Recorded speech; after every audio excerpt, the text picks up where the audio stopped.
what you need to make these ghosts is some fabric stiffener.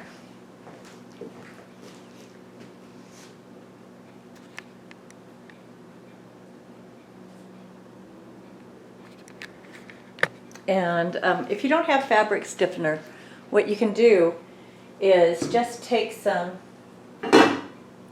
Elmer's glue and put it in a bowl, or you can put it in a styrofoam cup, and then just add a little water and you'll have your fabric stiffener. And then you need some cheesecloth, which you can get this like at any grocery store or baking store, or at a I got this at Joann's Crafts and Fabric. So wait, and then I've got set up back here the forms that I'm going to use to make my ghost. And what I've done to make those is mainly just taken some old tennis ball cans and then put the tennis ball on the top of the tennis ball can. This is just a mason jar with some bamboo skewers stuck into it. And then you can also take, I have another tennis ball to go up on here. Let me grab that. And because this isn't a perfect little holder for a tennis ball, I've just got a little piece of duct tape, some pink duct tape that I'm going to fold over on itself, stick it on the top, and put my ball on it. And the ball, it kind of makes a round head for the ghost. And then back here I just have a can with a golf ball on it. I wanted to get different heights and different sizes. So what I used is just some wood pieces, leftover wood pieces, and some coasters to give different elevations. And then I've got, so just so you see the bamboo skewer up close, this is for doing shish kebabs when you're cooking. I just use those a lot for crafts. And then I've got some easy glue eyes. They're the googly eyes. I think you can see those there. And you don't have to just use googly eyes. You don't have to use, glue with those on. You could also just draw them on with the Sharpie, a Black Sharpie. So anyway, let's get going on the project. That's what you need. And so I'm just going to open up the cheesecloth with I've got Halloween pumpkin scissors just for this. And if you don't have duct tape, maybe you have some instant tacky. It's for like pictures. And you could use that too. So you can use different things. There's not one way to ever do anything. But this is what the cheesecloth looks like. It's just very light. And so I've never made these with this kind of fabric stiffener. I usually use a liquid that you pour in a bowl, but I could pour that in a bowl. Oop, there goes one of my, there goes the duct tape one. So I probably have to put duct tape over the top of it. So let's do that. Stick it back on. I'm surprised the dogs didn't run out here after that, because they like to play with these tennis balls.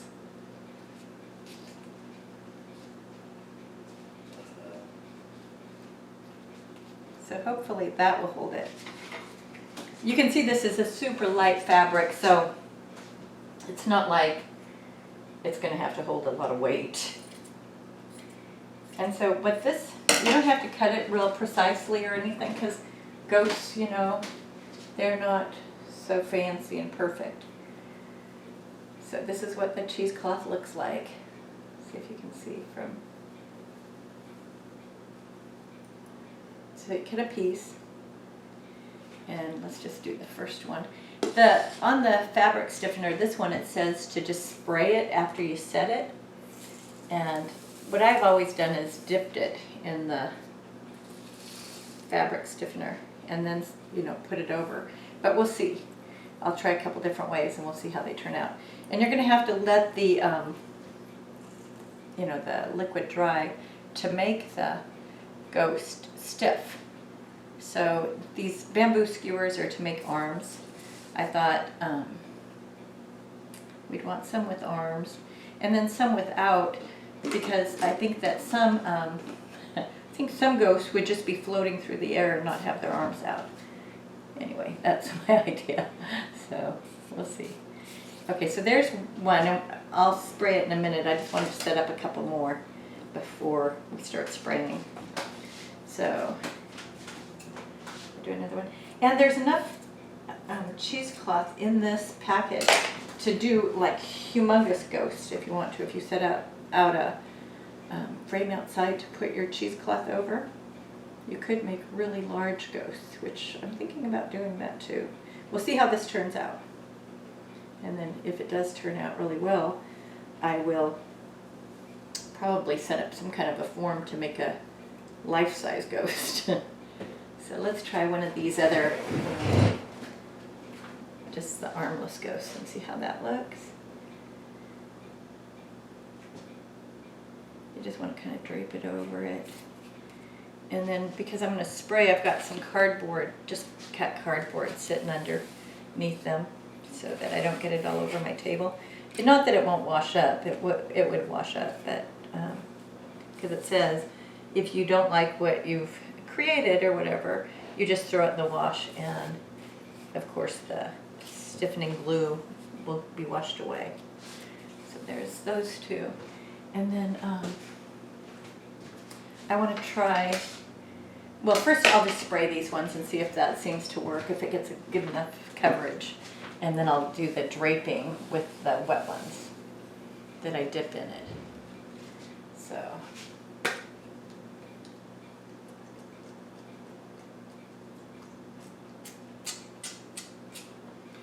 Well, I don't like that at all. That doesn't go on in a, I thought it would go on in a mist, but it doesn't, so I'm not going to do that. It goes on in a squirt, like blotches, so that is not a good way to use it. So I'll take this out, pour it in here. I'm going to lay this in. Freya! Freya, it's okay. And then I'm just going to dip my cheesecloth in this liquid till it's covered. And you can see that absorbed pretty much all the liquid. So you might want to mix it with some water so it's not, you're not using so much just for one little ghosty. Because this is pretty wet. Let's see. And then just arrange it how you want it to be.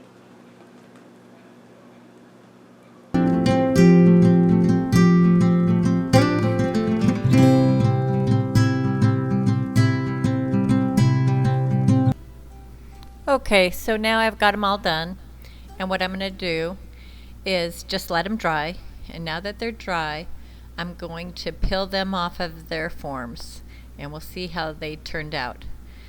So it's just going to take me a minute to get all situated to pull them off.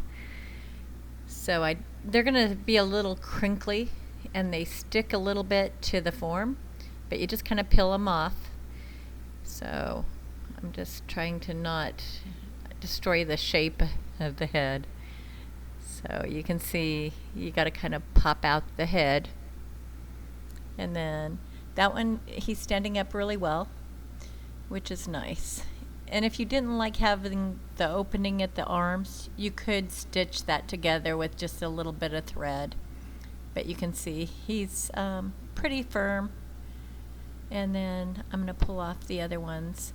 Now some of these I did with the fabric stiffener, and some I did with the school glue. So they will be different. And what I noticed is that the ones that I did with the school glue were much firmer. The fabric stiffener I wouldn't use again. It just, I don't know, it's more like a spray starch, and just for your clothes if you're going to iron them.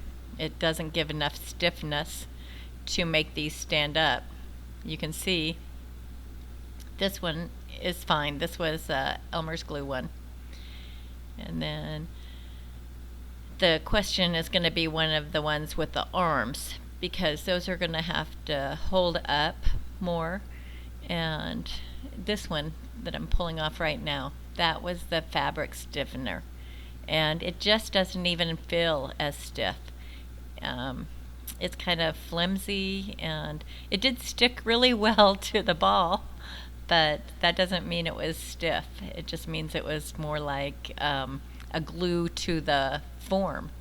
So you can see it's pretty wobbly and it won't stand up at all. Now you could sew a thread into it or fishing line and hang it. And I think from the ceiling, or maybe you have something where you could hang it, it would, look like a ghost, or at least something. But I'm just going to put it back on the form. It's not really worked. Anyway, so let's try some of these other ones. We've got 2 good ones and 1 failure. And then we'll see how this one is. This one looks like it's more firm, just in that the bottom is stiffer and seems to be holding up. So you peel off the little form, and the tennis balls are fuzzy, so they stick really well to the cheesecloth. But let's see. That one stood up really well. So that's good. And you can see that each one is a little bit different. They're similar, but they're a little different. And that's what I wanted. I wanted kind of different shapes, different sizes, just like people. None are going to be all one size. And so, let's see, I'm going to move around to the other side and try to take off some more of these frames or supports. This one looks pretty wobbly. Yeah, it's another wobbly one. And so the best you could do with it is just put a fishing line on it and hang it from something. And maybe if the wind caught it, or if you have a fan in your house, it could make it, seem like it's flying. But it's not very good. So I don't recommend using fabric stiffener. I would use the school glue. And maybe don't even mix any water into it, because that would just make it firmer, which would even be better. Now let's try one of the bigger ones. So I'm just going to unpeel those from the paper, because, it was glue. And so it is going to stick a little bit to the frame, and it peels off pretty easily. So it's no problem. And school glue is pretty non-toxic. So if you're going to do this project with your kids, it should be pretty safe. So let's just see how this one turns out. This one's going to need a little bit more stiffness to hold the arms up. But you can see the base looks like it's pretty stiff. And unfortunately it's sticking a little bit. But you can reshape it a little bit. And so that one worked pretty well. So I'm pretty happy with that. Just move away the form, which was just a styrofoam cup with 2 bamboo skewers stuck in it for the arms. If you have something around your house that you could use that would be a support for the cloth while it dries, that would work too. I'm just going to push out the arms so they look more like arms. And then I've got another one here, the one that I use the duct tape on. But let's see, there's 1, 2, 3, 4, 5, 6, 7 all together. So that would be a nice little table arrangement, or you could use it, different places in your house to decorate. I just think the little ghosts are fun. They're not scary, but it is Halloweenish. So that one's coming off pretty well too. And you can see that the hands are up in the air. Now that I've done that, though, I kind of want to come up with something for the eyes. And I have these wiggly eyes. I always call them googly eyes, but the ones I have are pretty big. So I'm not sure if those are going to be okay. What I'm going to do is just put it up against the cheesecloth and look at it and see how it looks. I think that I need smaller wiggly eyes for these shapes. Now for the actual, if I made one that was life size, I think these eyes would be fine. But I don't know. Here they are. You can see how big they are. And these are just small ghosts, so I don't think they'll look too good. You could do it, but it also kind of makes them silly rather than like Halloween. But if you've got little kids, you might want to use something like that. But I think what I'll do is either use a Sharpie or maybe some felt, some black felt, but I don't really want to run to the store and get some black felt. But I probably have some fabric just laying around the house. So I'm warming up my glue gun, and I'm going to just use some scraps of black fabric that I had just sitting around. I'm doing a lot of projects, so I've got some fabric sitting around. And so I'm doubling it over so that I can get two that are the same size. And then I'm just making a little square, and then I'm going to trim around the edges, and that should make it look kind of like an eye. But don't get carried away trimming and trimming. Don't try to get it perfect, because you can end up with nothing. Believe me, I can get really picky and then just keep trimming, and then I'll just have an iris. So I've got the eyes cut out and my glue gun's warming up. So I'm just going to place them on the little ghost to see how it looks. And then you can see it looks pretty cute. You just don't want to push too hard, because what you'll do is collapse the ghost. You want to be careful with them. They're stiff, but they're not real sturdy. So just be careful. And then I'm placing them on just to see where I want to glue them. And I think that they're turning out really cute. I've got to cut a mouth, and I want it to be more oval rather than the shape of the eyes. I don't want them to all look like 3 eyeballs. So that's what I'm doing. I'm just cutting it out, and then we'll lay it on the ghost and see how it looks. And so it takes a little bit of time. You just got to cut them, and don't be too picky. Remember, it's a Halloween decoration. It's not something that's going to be around forever, so you don't need to worry about it. But there you can see. I think he looks pretty cute. Now I'm going to make some more and put them on the ghosts. I'm just taking a little teeny square, folding it over so that I get them the same size. Otherwise, you can make one eyeball big and one small. So you want to fold it over and then just kind of round the corners. It's super simple. You just keep cutting and don't get carried away. You don't want to end up with like a tiny little hole. You want it to be, like a mouth, a ghost mouth. So here we go. And I'm just decorating them. And I think that they're turning out really cute. But the hot glue can burn you. So I started using these long tweezers to place them. But when you place them, remember that you got plastic underneath it, and that hot glue can melt it. So you got to pull it off quickly. And just be careful with them. I think they're really fun. So now you can see that I'm pretty much done. But I just want to see if I want to add any more eyes or mouths to them. But I think I'm done. So here I am with my little ghoul friends, and I'm just hanging out with my little creations. So I hope you guys enjoyed this little video. And if you did, then you can subscribe to my channel. And if you really like this, give me a thumbs up. And I hope you did. And if you did, please join me as I continue making, baking, and creating. And you can also be notified of my next video by clicking on the little notification bell. So I hope you do. And join me for the rest of the month of August, when I'll be making, baking, and creating. Bye-bye.